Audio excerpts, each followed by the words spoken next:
So I wonder, has anyone ever made you a pancake? Yes. Well, that's good. That starts out well. I hope so. Can you picture your young self, or maybe even your slightly more experienced self, tucked into a cozy chair or maybe a church dining hall, being served this perfect comfort food?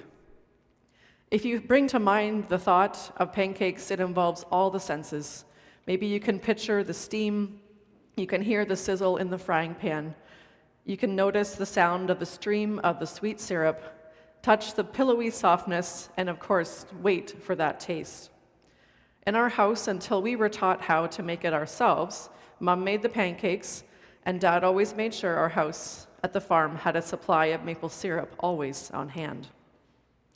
There is a glow about these moments, a caring adult stirring, maybe another flipping and serving, sharing and passing things around the table, enjoying the simple flavors and feeling special.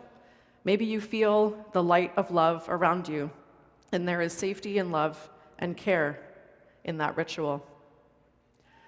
And in this season of the church year, it's rich with words that we don't get to use anywhere else, isn't it? With our service today, we conclude the season of Epiphany, one that we sometimes even struggle to get our mouths around, a time that is focused on illumination, revealing new perspectives, but more simply, aha moments. So from the tiny newborn in Bethlehem, we followed the thread of Jesus being declared a light of the world, and that we get to be carriers of that same light. And the birth, of course, is just part of that story. And the perspectives of the amazed shepherds and the reverent magi remind us that we too have a place in sharing what we know in our hearts. So we come to a time of unwrapping and discovering the full Christmas package and what it contains. And in Matthew's telling today, it complements what we heard earlier this season of the baptism, and now we've come to a mountaintop moment. We include today the moment of another tricky word, transfiguration, one that we rarely find in everyday use. But it also is part of bringing this Epiphany season to a close, and it sometimes makes for a bit of a challenge as we try to figure out how to translate transfiguration into our lives. So in Matthew's telling, he's already made some predictions about what is coming for Jesus, this blaze of glory that will result after his earthly death. But for now, he illustrates Jesus being transformed in a blaze of light, not to be ignored, on a beautiful mountaintop. It's meant as a real-time reminder for his gathered followers. This brilliance of his ministry on earth will lead him to persecution, because he is spending time proclaiming the ultimate kingdom as one we know within God's love, not one that can be constructed or maintained by political powers. And the people in power don't want to hear that. His light cannot be dimmed from the mountaintop, and his life will not be dimmed after his unjust execution. This is not the only time we've seen Jesus having a mountaintop moment. Matthew tells a story of Jesus delivering his first and last important messages, as well as a final blessing and call to his 11 disciples after he was found to be resurrected. So it's not a surprise that the highest heights are used to get our attention as a symbol and to reveal the significance of what Jesus is doing and saying. And you'll notice, which we reinforced this morning with our singing about Elijah, we see representatives here in the story from other parts of the Bible. So we see the law being represented in the form of Moses and the prophets in the form of Elijah, which might leave us asking, what is the common thread? Well, in previous stories, Moses and Elijah had both found themselves in the presence of God on a mountain as well, one called Horeb, which we often hear called Sinai. It is said that Moses, too, at that time emerged from that moment with a shining face, another blaze of glory after a conversation with God, and this time reflecting God's grace on Moses. So it's not surprising that Jesus is described here with his face and white clothing aglow from this encounter. So we see Matthew continuing on, reminding the followers to take note and pay attention to what Jesus is teaching, and loving reminders that he shares about the kingdom of heaven. And this transfiguration scene shows the light and the love that Jesus reflects is shining from God through him. We hear God's words, which you may remember from earlier this year, from the baptism scene, where again God says, "This is my beloved child, and I am well pleased." The followers then, as is now, all need frequent reminders, so these little messages get repeated here and there. And in fact, Peter, James, and John all misunderstand their assignment at times in the weeks to come, and they will fail in understanding their role in this story, failing in all too human ways. As we know, none of us are able to stay at the top of a mountaintop moment forever. Today, we're perched at the top, experiencing the glow of transfiguration, and maybe some glow left over from Valentine's Day yesterday, too. But also, we know we're leaning towards the descent into Lent, and this lesson hints at what is to come. Even in his words, he asks to raise up, but he also wants them to keep this moment to themselves after they've pulled themselves from the ground, keeping their story tucked away until he is later raised from the dead. And of course, the followers can't fully know what to think about all of this until after the resurrection has taken place. So inevitably, mountaintop moments don't last. The blinding light will fade, the darkness descends, and we too have to descend from whatever height we were on. Coming down from the height is a painful time. For our legs, for our eyes, there's pressure in the air. We have to have moments of humility. Even through those times, Jesus is constant, reaching out, lovingly offering help and healing. Most of us have had our time on the mountain at some point, and we can testify to the importance in our lives.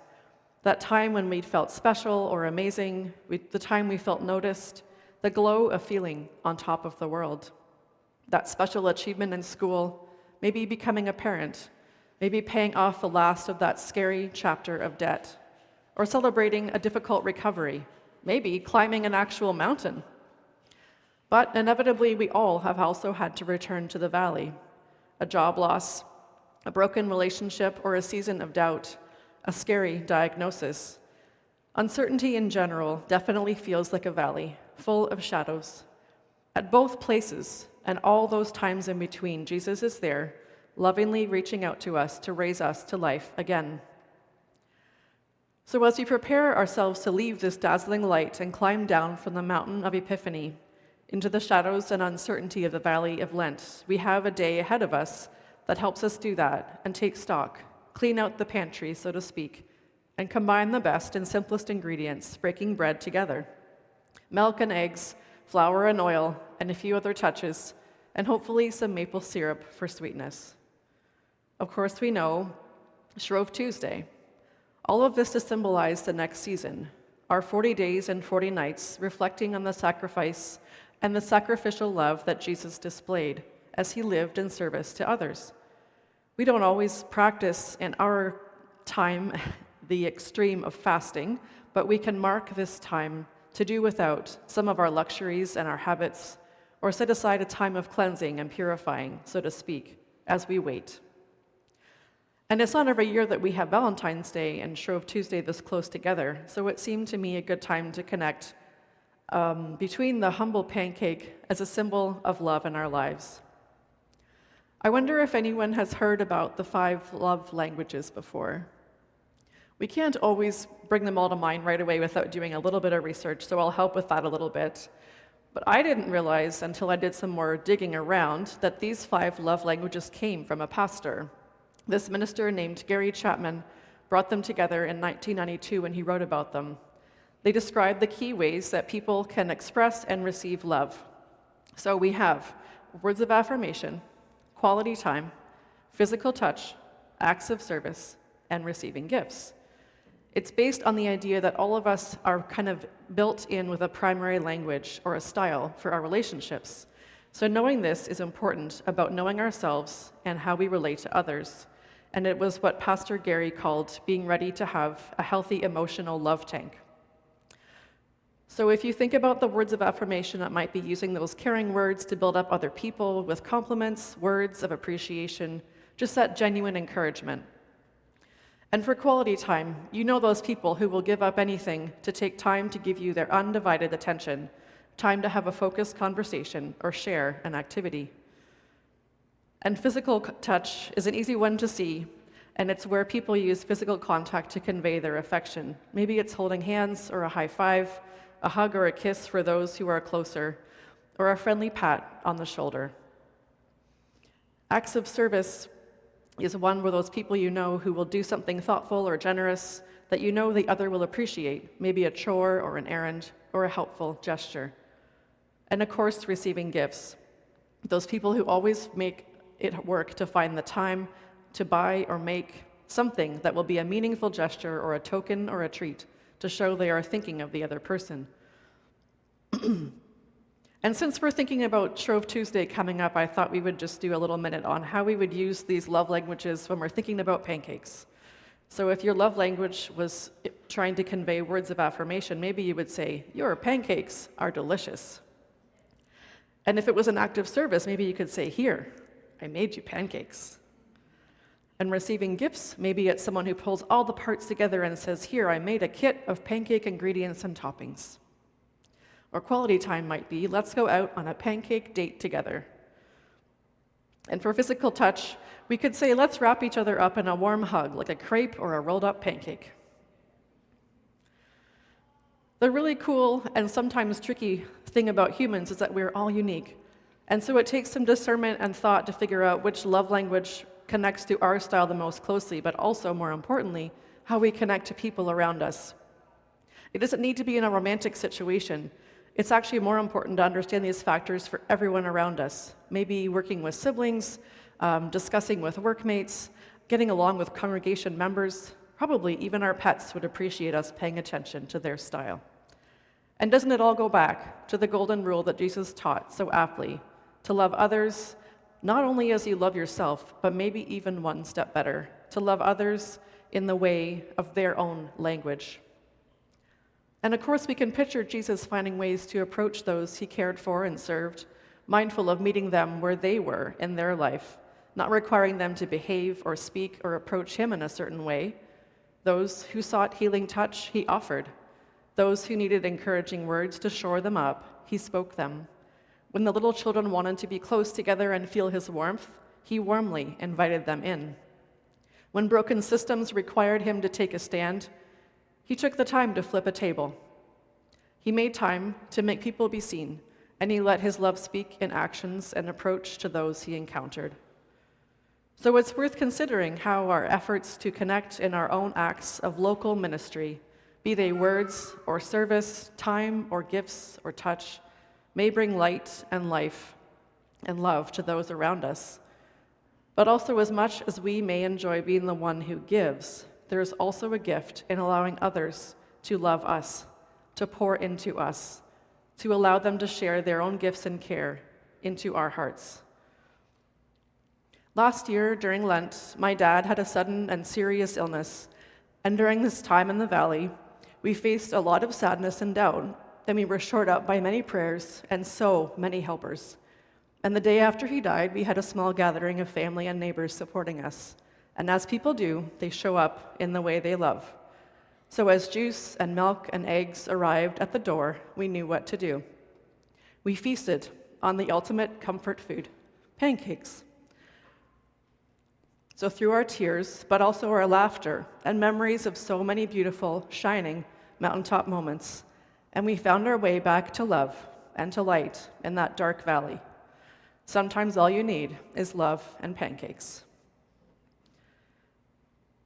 In closing, I have some beautiful words from the poet Andrea Gibson, and they assembled many thoughts over their life about the nature of love and mortality. And Andrea has spoken these words: "Everything that you are feeling, name it love. Lately, I've been filled with so much rage and sadness, despair, and even fear. But then I ask myself, why am I feeling all this? Love, love, love. It's all just love. Realizing this makes sitting with it just a little bit easier." So friends, whatever you're sitting with in this season, whether you find yourself on a shining mountaintop or in a slightly shaded valley, may you be gifted with love and reflect that brilliance wherever you find yourself. May it be so. And as we prepare for our song, prayer song, I just have a short poem that was written by James Cruz, a contemplative poem called Forgotten Church. The next time you pray for someone else, send whispered words on shaky wings up to the night sky you might consider, including yourself, before the final amen. When you ask for your own happiness, plead for a flashlight to shine a path through whatever darkness you're facing. It's like stepping back into the forgotten church on this one body and finding all the stained glass is still intact.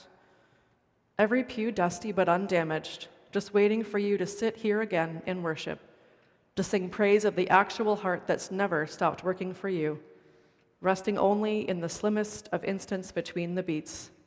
So now place a hand on your chest and speak, not only to the God above, but to the one who lives always right here inside of you. Amen.